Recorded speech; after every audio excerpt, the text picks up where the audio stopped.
Hello guys and welcome back. Today I decided to make a little vlog.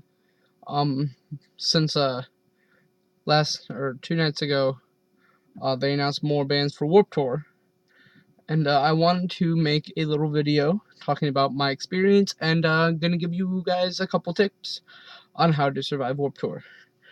Alright, so first things first. I went to Warped Tour last year with my lovely girlfriend and one of her friends, and I really didn't know what to expect at first.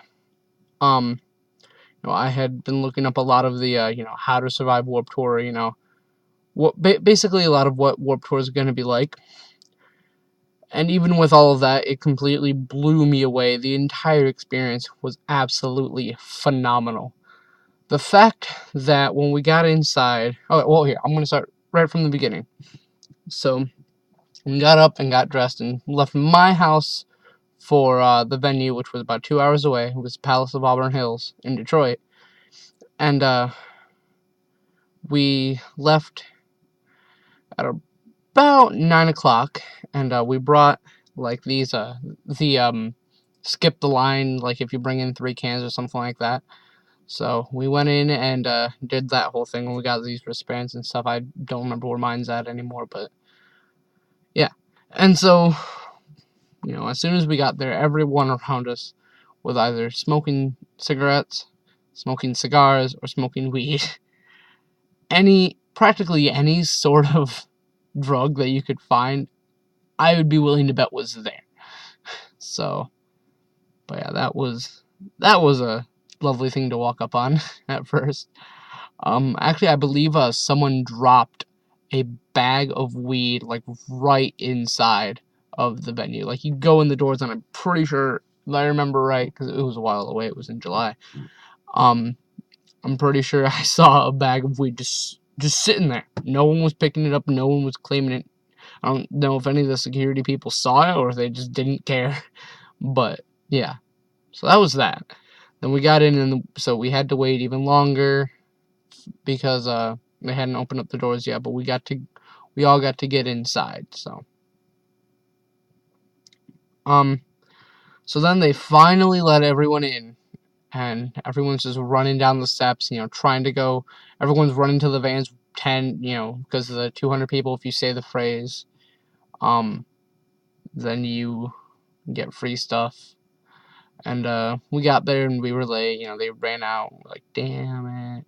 But anyways, so we went to the big schedule board and tried to figure out what bands we wanted to see. And all of our bands were playing later in the afternoon, so we decided to see what other bands were there. And I saw one of the first bands to go on was Woe Is Me. Now I've listened to a couple of their songs. Like I love the the pop punk cover of TGIF. I think it was a really well done, and it's pretty funny actually. So we went to go see them. And my girlfriend, I had just gotten her into this kind of music earlier that summer, so she wasn't entirely familiar with all of it. She still wasn't really into screamo and stuff like that yet. So it was a different experience for her.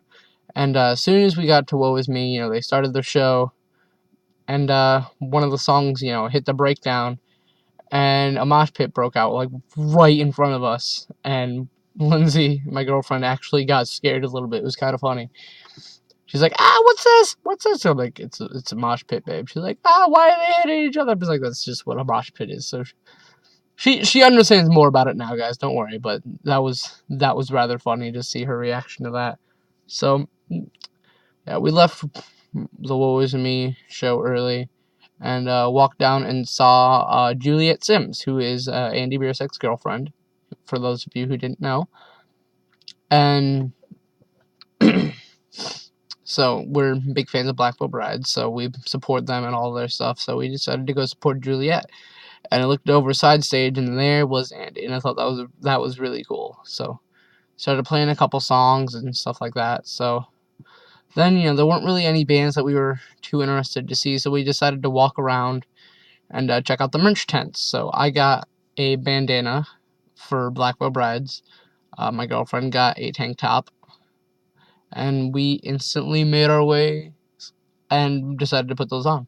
she had to go to a porta potty to put hers on, obviously. But and then as we were walking away, I heard there was like the truth truck, the anti-smoking thing, and they were yelling at kids like, quit running. And they were just kind of messing around. So I traced back and decided to run full blast. And like, all right, we're gonna get this kid now. There's like the next kid that runs, we're gonna kick his ass. So I just backed up and just decided to troll, and I ran past them. And I had my back turned to them, and then I looked over and I saw they were chasing me. I'm like, oh god! So I ran out of there and lost them. So that was kind of funny. And we grabbed some food, and then what else did we do? And then we walked around more, got some of the water from the SIG Hydration Center. And then came the first show that we really wanted to go see. And that was Sleeping with Sirens. I was really into them at the time, and was getting more and more into them. My girlfriend was just starting to really get into them, and so yeah, we were all really excited to go see them. So we decided to go there and wait in the crowd, and the crowd was absolutely huge. It stretched from the front of the stage all the way to the schedule board, the big inflatable schedule board that they have, and that's a ways away. Like, it was main stage, and it was a pretty immense distance. So that was pretty crazy.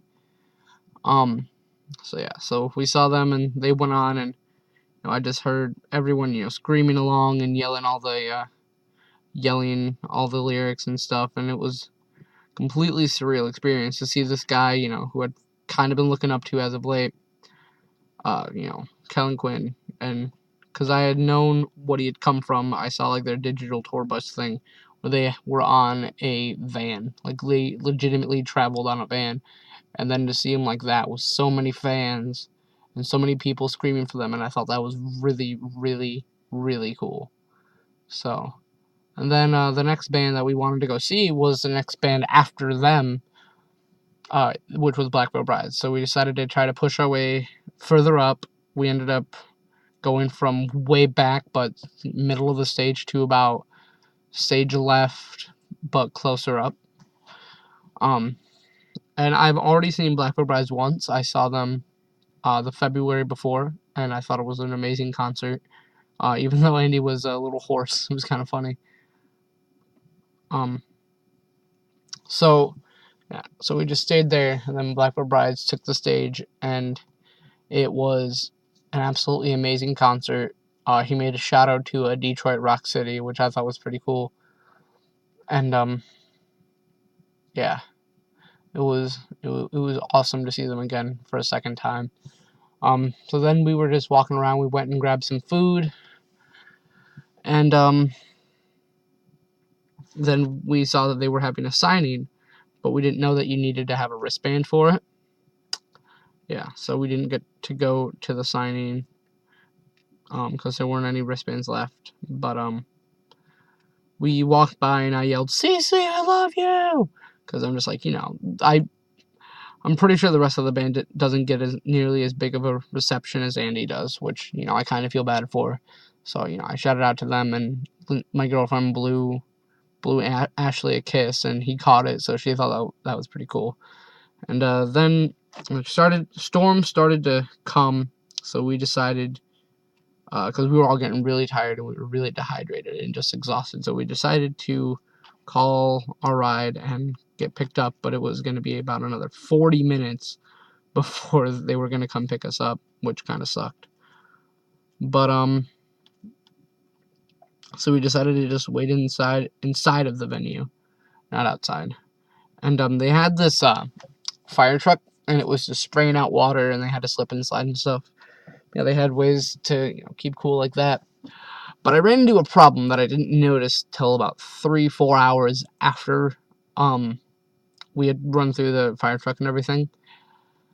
I was wearing Converse and thick socks. Not the best move. That's also one of the tips I'm going to say in the next video. But yeah, and my feet practically almost started rotting away, and they were very pruny and just full of water, and it hurt to walk, and it was a pain.